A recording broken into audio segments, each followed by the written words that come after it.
Welcome back to the channel, dear friends.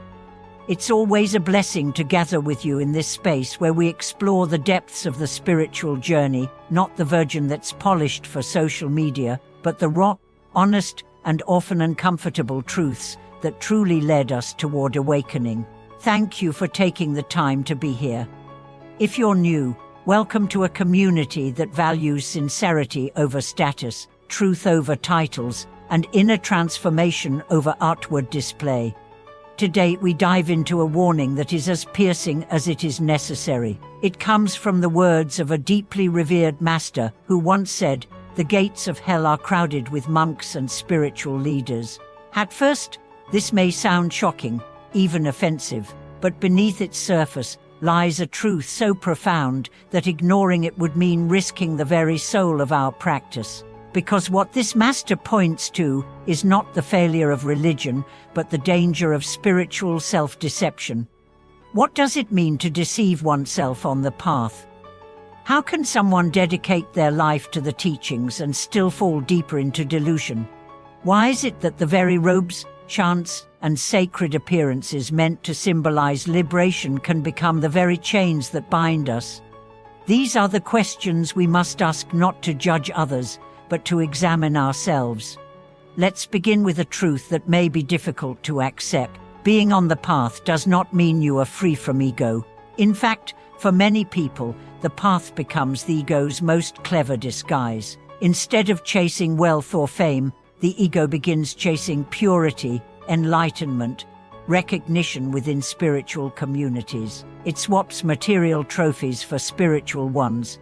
It changes clothes, but not character. You've probably met someone like this. Perhaps you've even been that person.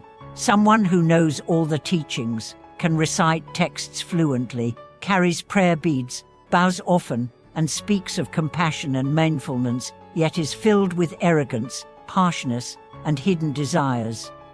They have become an actor in a play called spirituality, and the audience applauds because they don't see behind the mask. But the real tragedy is not that others are deceived. It's that the actor begins to believe the role.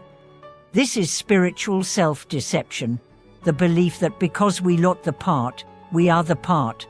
That because we teach, we've learned. That because others respect us, we are worthy of respect. That because we've renounced the world, we've transcended our attachments. It's a silent poison, and it seeps into the soul slowly. The teachings become a script. The practice becomes a performance. The humility becomes a brand. The robe becomes a shield. And the heart becomes forgotten. What's so dangerous about this kind of delusion is that it's insulated from correction. When you think you've already arrived, you stop looking for the path. When you believe you're awakened, you stop noticing your blind spots. When others bow to you, you forget to bow to the truth. And so, ironically, those who are most advanced in appearance may be the most lost.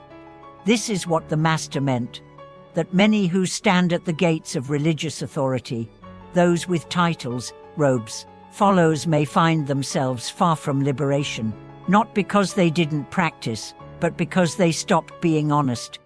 Honesty is the core of real practice. Without it, every step leads further away. With it, even the smallest step is sacred. Let me tell you a story. There was once a respected teacher who led a large community. He spoke beautifully, had many disciples, and was known for his strict adherence to rituals. But behind closed doors, he was filled with anger, greed, and secret indulgences. When someone tried to confront him, he dismissed them. "I've studied more than you," he said. "I've taught thousands. Who are you to question me?" That man was not a fraud. He had once been sincere, but somewhere along the way, he stopped practicing and started performing. He stopped reflecting and started defending. He replaced truth with image. And that is how self-deception begins, not with evil intentions, but with small compromises. Little lies, quiet denials, moments of pride, excuses for anger, justification is for desire. And soon, the path is no longer walked, it is meme. So how do we protect ourselves from this? How do we ensure that our practice remains real? First, we must return to humility.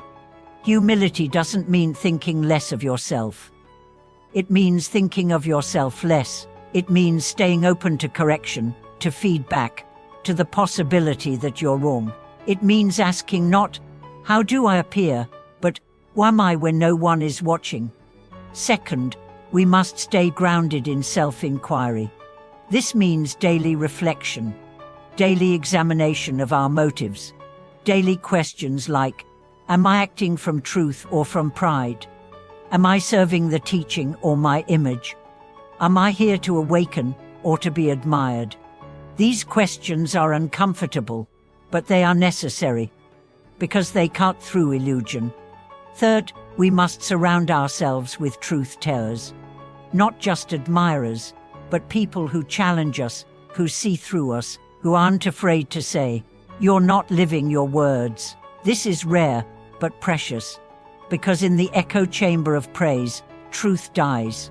Fourth, we must remember why we began. Most of us started this journey because we were suffering, because we wanted freedom, not because we wanted to look spiritual. We must return to that original hunger, that raw sincerity, that quiet longing that led us to the path in the first place. And fifth, we must keep practicing not publicly, but privately. Not for the crowd, but for the heart. We must bow in solitude, sit in silence, serve without being seen, love without needing credit. This is what purifies us.